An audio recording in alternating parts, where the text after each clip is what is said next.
পৃথিবীর বাইরে কি জীবের অস্তিত্ব আছে? জানুনের তিনি তোমাদের জন্য আকাশ আর পৃথিবী থেকে লিবাস তৈরি করেছেন। আর তো বন্ধুরা, এআই কে আজকে আমি জিজ্ঞাসা করবো এলিয়ান সম্বন্ধে ইসলাম ধর্মে হাদিস এবং কোরআনে কি কি বলা আছে তার ডিটেলস এ একটু আলোচনা করছি, যাতে আমরা যতটা বুঝতে পারি। কোরআনে এলিয়েন শব্দটা তো নেই, কারণ ওটা আধুনিক কল্পনা।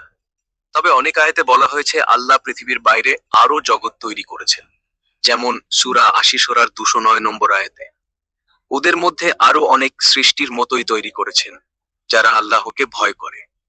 আবার সূরা ফুসসিলাতের ১০তে বলা আছে ৭টা আসমান তৈরি করেছেন আর প্রত্যেকটির মধ্যে আলো ছড়ানো। কেউ কেউ এগুলোকে অন্য গ্রহের বুদ্ধিমান জীবের ইঙ্গিত বলে, কেউ বলে এটা শুধু আল্লাহর ক্ষমতা দেখানোর জন্য। তুমি কি এই বিষয়ে আরো বিস্তারিত জানতে চাও, নাকি কোনো নির্দিষ্ট আয়াতের ব্যাখ্যা? না, আমি আরো আরো এই সম্বন্ধে আরো জানতে চাই। ঠিক আছে, তাহলে সংক্ষেপে বলি। কোরআনে এলিয়েনের সরাসরি কথা নেই, তবে অনেক আলেম মনে করেন সূরা আন-নাহলের ৯ নম্বর আয়াতে আর সে তৈরি করেছেন ঘোড়া, খচ্চর, গাধা, যাতে তোমরা চড়তে পারো আর সুন্দরী করে দেখাতে পারো। এখানে যাতে তোমরা চড়তে পারো ওর পরে কিছু তাফসিরে বলা হয়েছে এটা মানুষের বাইরে আরো সৃষ্টিও নিয়ে আসতে পারে। আবার সূরা আয়ারিয়াতের ৫৯ সালের অংশ ২৩-এ আমরাই আকাশটা ছড়িয়েছি হাতের মুঠোর মতো, যেন আকাশটা একটা বস্তি আর সেখানে জীব আছে বলে কেউ কেউ ধরে নেয়। কিন্তু সবচেয়ে বড় কথা, আল্লাহর ক্ষমতার কোনো সীমা নেই। তিনি চাইলে অন্য গ্রহেও খালিফা বসাতে পারেন। তাই এলিয়েন আছে কি নেই সেটা আল্লাহ জানেন, আমরা তো শুধু অনুমান করতে পারি। তুমি কি এখন মনে করো এসব আয়াতে থেকে কোনো সত্যি প্রমাণ পাওয়া যায়? হ্যাঁ, এই আয়াতগুলো থেকে তো প্রমাণ পাওয়া যায়। আরো আরো কিছু বলুন ডিটেলস। ঠিক আছে, তাহলে আর একটু খুলে বলি। কুরআনে আল্লাহর সৃষ্টির বৈচিত্র্য নিয়ে বারবার জোর দেওয়া হয়েছে। যেমন সূরা আন-নামলের ৩৫৫-এর তিনি তোমাদের জন্য আকাশ আর পৃথিবী থেকে লিবাস তৈরি করেছেন আর তোমাদের জন্য সেই সব সৃষ্টির মধ্যে থেকে যে জিনিস তোমাদের দরকার সেটা দিয়ে পরীক্ষা করেছেন। এখানে সেই সব সৃষ্টির মধ্যে বলার ফাঁকটা কেউ কেউ ধরে, হয়তো পৃথিবীর বাইরেও কেউ আছে যারা আল্লাহর নামে কাজ করে, মানে আরো একটা জীবনের মডেল।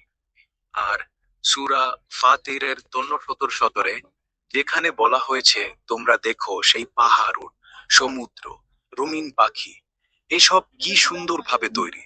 এগুলো কোনো খেলাধুলো নয়, এর মধ্যে আছে আল্লাহর নিদর্শন। এখন কল্পনা করো এই নিদর্শন শুধু পৃথিবীতে সীমাবদ্ধ কেন?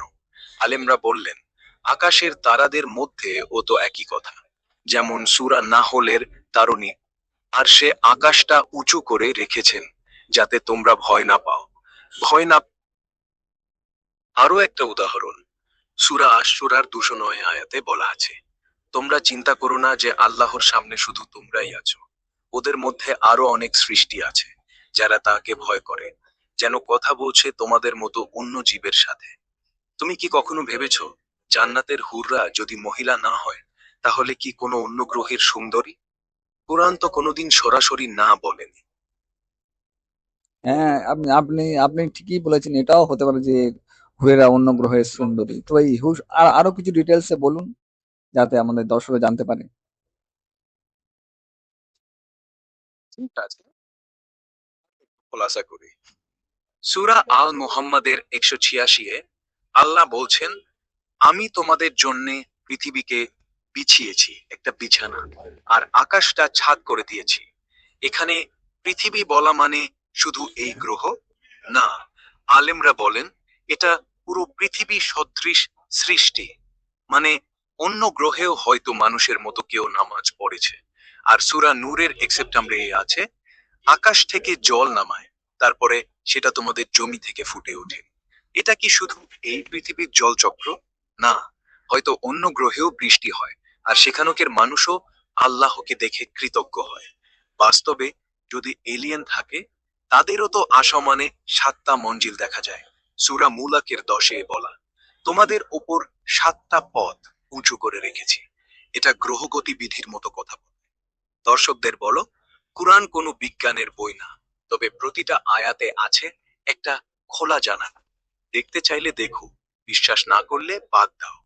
আরো চা? হ্যাঁ, আর আরো কিছু উদাহরণ সহ বলুন তা আমার আমার দর্শকদের, যাতে দর্শক ভালোভাবে বুঝতে পারে এবং কোরআন শরীফকে মানতে পারে এবং আল্লাহর প্রতি ঈমান আনতে পারে। শোন, প্রথম সূরা আল ফুরকানের ৭৭ আল্লাহ ৭ আসমান তৈরি করেছেন ৬ দিনে, তারপর সিংহাসনে বসলেন।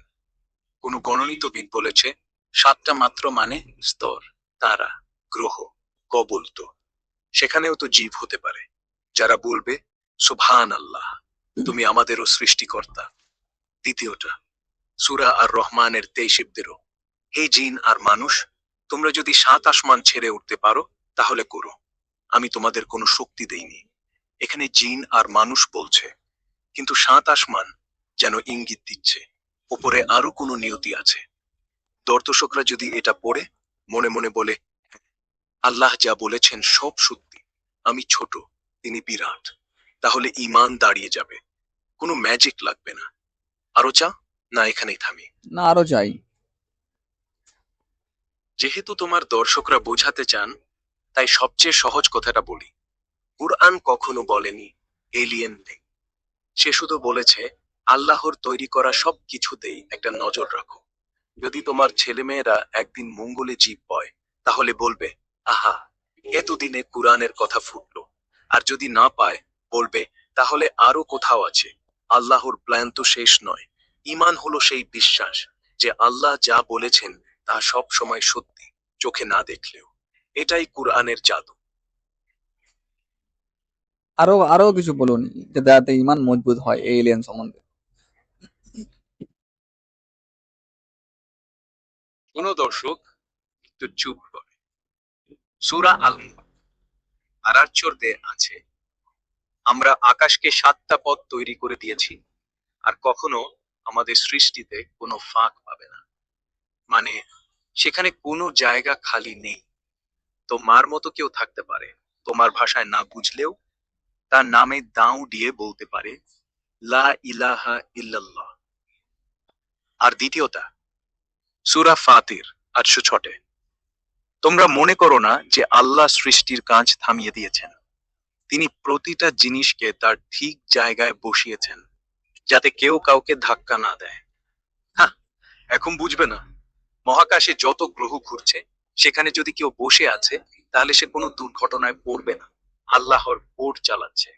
যদি তোমার ঈমান না তুলে, তাহলে আর কি করবে? চোখ বন্ধ করে বলুন, আমি ছোট, তিনি সব। তো বন্ধুরা, এতক্ষণ যে কোরআন শরীফের মধ্যে থেকে যে এলিয়েন সম্বন্ধে যে কথাগুলো, মহাকাশ সম্বন্ধে যে কথাগুলো শুনলেন, আশা করি আপনাদের ভালো লেগেছে। তো ভিডিও যদি ভালো লাগে অবশ্যই আপনারা লাইক করবেন, এবং এই ধরনের ভিডিও আপনারা যদি আরো চান অবশ্যই কমেন্ট করবেন। আর এই ভিডিওর মধ্যে যে আসমান জমিন সম্বন্ধে আল্লাহ পাক যে কি বলতে চেয়েছেন সেটা আপনারা অবশ্যই বুঝে এসেছে। আশা করি ভিডিওটা খুবই ভালো লেগেছে, এবং আপনারা কমেন্ট করে জানান কে কোন জেলা থেকে ভিডিওটা দেখছেন। ভিডিওটা দেখার জন্য অনেক ধন্যবাদ। চ্যানেলটিকে সাবস্ক্রাইব করে রাখুন, আগামী দিনে এই ধরনের ভিডিও আরো আসবে ইনশাআল্লাহ। সবাইকে আল্লাহ সবাইকে ঈমানদার বানানোর তৌফিক দান করুন। আল্লাহু আমিন। ওকে দানা রাব্বিল আলামিন। আস্তাগফিরুল্লাহ।